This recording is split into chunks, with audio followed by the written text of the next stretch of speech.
Hello, everyone. This is criminal profiler Pat Brown, and this is Dear Profiler Pat, where you send in your questions and ask for my advice, and I give some.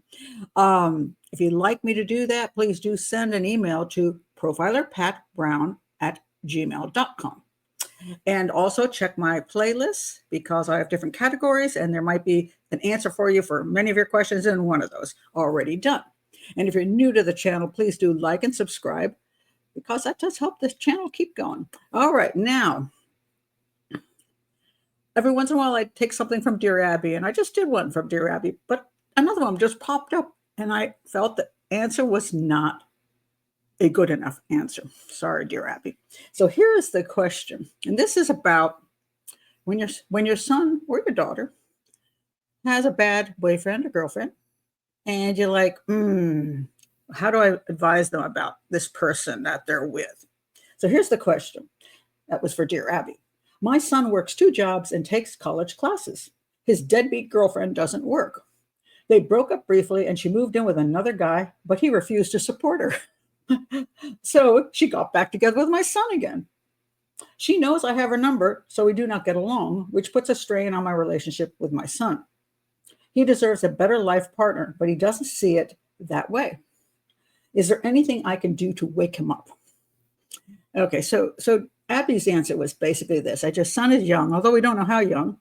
He could, I don't know if he's 20, doing 2 jobs and going to school at night, or he's 40.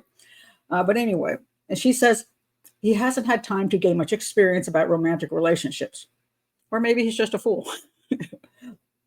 Because mom doesn't say how old he is or how many relationships he's been in. If he didn't pick up on the fact that his girlfriend left him because she thought she had found another meal ticket, and that she returned only when the guy refused to support her, nothing you can say that you haven't already said, I'm sure, will dissuade him from having to learn a painful lesson on his own. Okay, so she's sort of right about that. But I think she's missed the bigger point. One is, the first thing is, whenever your child gets involved with somebody and they're out of your home and they're an adult, you're saying that if you say negative things about that person, it's not going to work. All hell is going to break loose. They're going to defend that person. Then they're going to tell that person, oh, mommy doesn't like you, or whatever. And that person's going to not like you. And then you're going to have this huge divide. So for the most part, unless it's something extraordinarily serious, like the person's involved in a gang or just got out of prison for child molestation or whatever, that case you might say, look, I can't be around that person that you're with because that person is not a decent human being. But if that person's just a screw up, shall we say, or maybe immature, or maybe annoying, or whatever it is you don't like about that person, maybe you gotta leave that alone, because otherwise you will get a Grand Canyon-sized rift between you and your child, and they will choose their lover over you. So what should mom say in this circumstance to help her son not screw up his life entirely? And this is where I think it's really important. I told my son something when they were in their teens, and yeah, I think I told my daughter too, but I think I remember pushing this on my sons especially. And it's not because they're boys and she's a girl. It's just that it was just their personality and their lifestyle issues. I said to my sons, boys, I don't really approve of just casual sex. I think it's a danger. I think it's not a great idea. I think sex should be within marriage, or at least in a committed relationship. Those are my 2 top choices. However, I'm a realist, and people don't always go with those things. They end up somewhere with someone in less than a committed relationship, like meeting them in a bar, something like that, going back to one of your places, or to a motel, or to the back of your car, or whatever the heck you're doing, wherever you're doing it. And the problem is this, for boys especially, if that girl gets pregnant, that boy has no control over it. it's everything is going to be in her favor. This is why I guess I made a bigger issue in a way with my boys than with my daughter, because although she shouldn't get pregnant, and there's good reasons why that shouldn't happen with somebody you don't know, and I'll get into that in a second, the girl does retain some level of choice in this world. And I don't go political on me, okay? But generally speaking, a guy has no choice. If a woman gets pregnant, she makes the choices of what she's going to do. And so I told my sons, if you learn nothing else from me, learn this today. Condom, condom, condom. Always use a condom. I don't care what she says. I'm on the pill. Doesn't matter. Because pills do fail. Birth control pills aren't 100%. And the problem is mostly users. They don't use it the right way. Oh, did I take my pill today? Did I take my pill this week? And she tells you she's on the pill, but she screwed up. So you have sex with her and she gets pregnant. She could say, I have an IUD. Maybe she does, but that again is not 100%. You don't really quite absolutely know. She could say anything, and you don't exactly know, especially if you're not in that committed relationship. And I mean committed by not somebody who's moving in to live with you for a little bit. That kind of a new relationship where it's not your fiance, it's not your wife, it's not your fiance, it's the girl you met. Now she lives with you because the other guy wouldn't put up with her. So condom, condom, condom.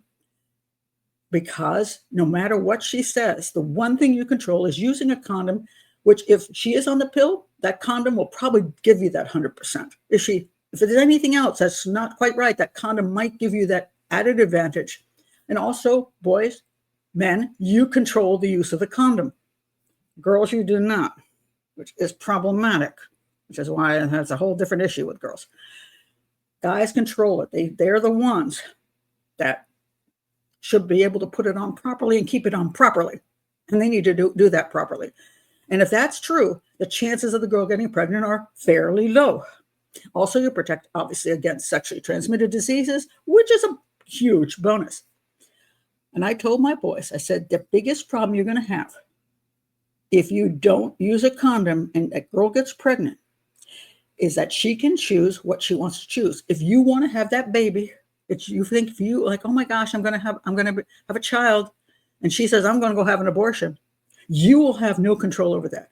And if you strongly believe that a child is a human being at conception, you can't stop her from, quote, killing your child.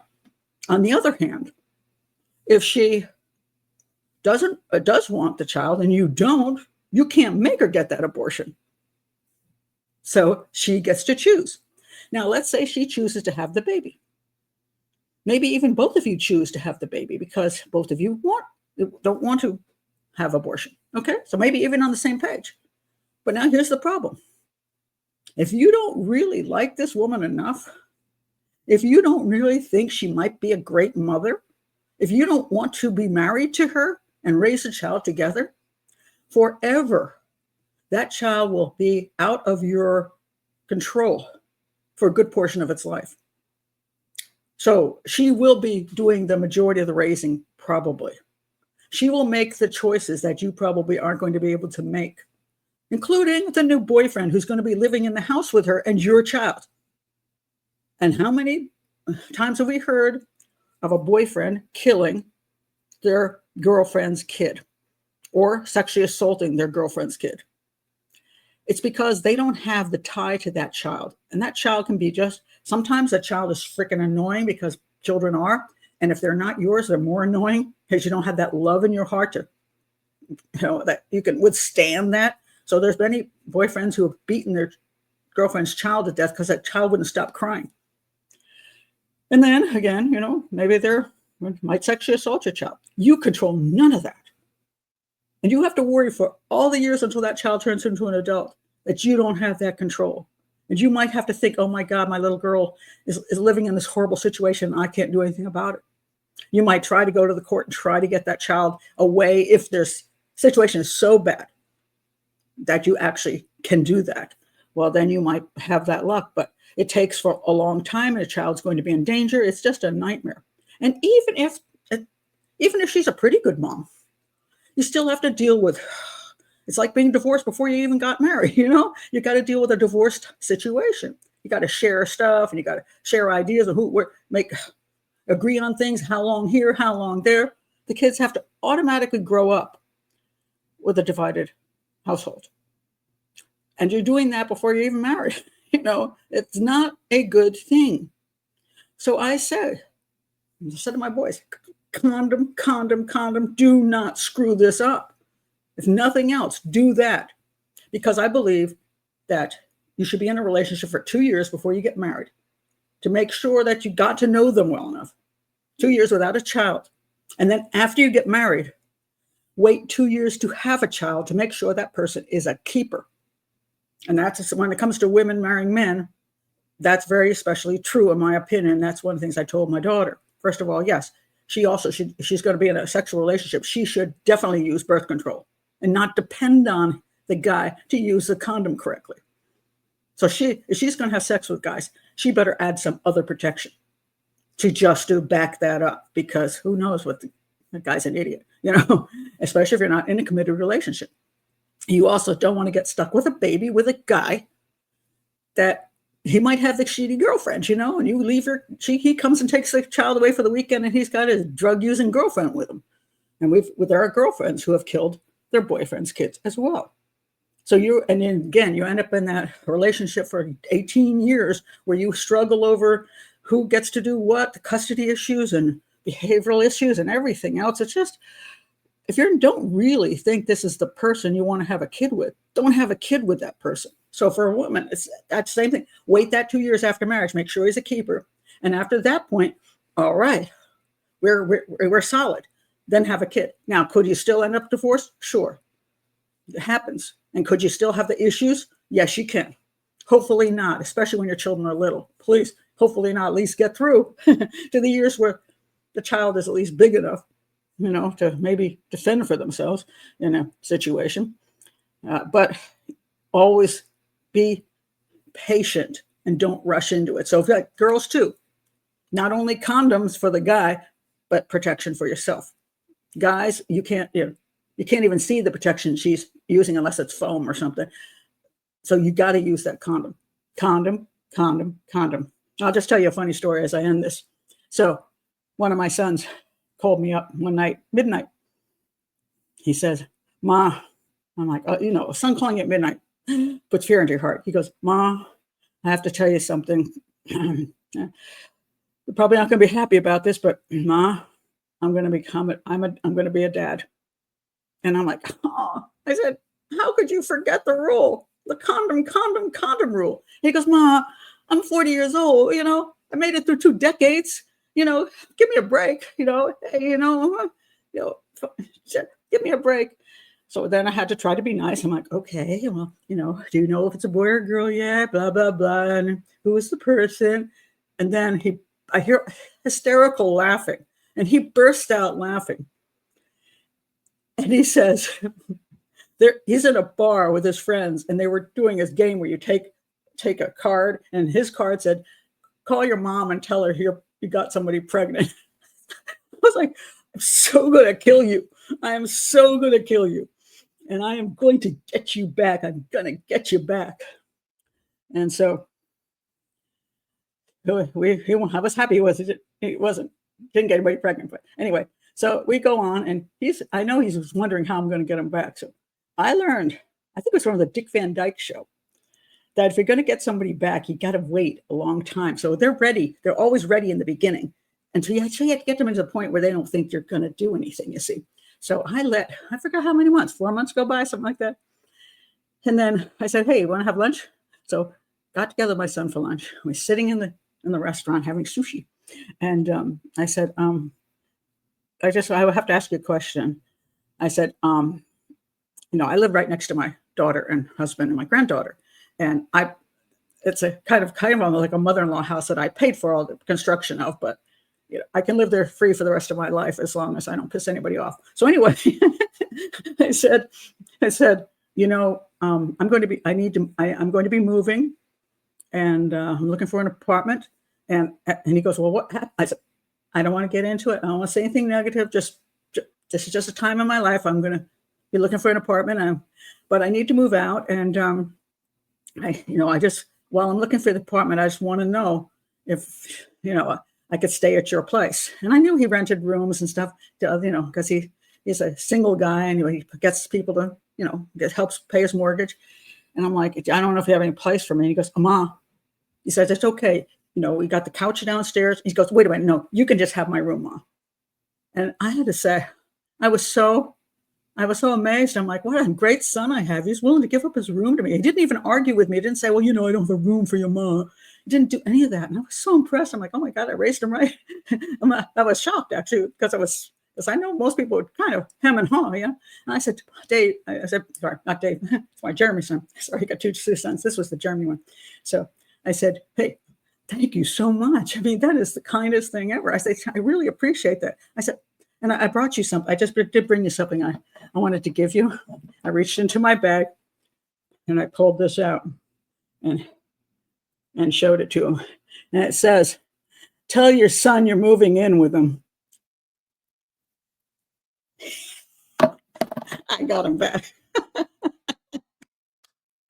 He's like, I'm like, told you I'd get you. So anyway, we all both had a good laugh. He's shaking his head. And I said, I waited a long time to plan that one on you, dude. But so far in the next 2 years, he hasn't called me to tell me at midnight that he's going to be a father. So at any rate, I just want you to remember that you cannot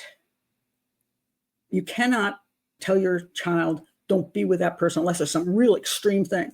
What you can do is tell them to protect themselves from a situation which could arise if it doesn't turn out well. You could say, hey, look, I'm not trying to tell you that you can or cannot be with the person you're with. If you want to be with her, want to be with him, that's your choice. But just protect yourself, because you never want a pregnancy before you're ready. And you're absolutely sure this is the person you want to spend your life with, or that you want to raise a child with, or that they'd be a good parent. That's all I suggest.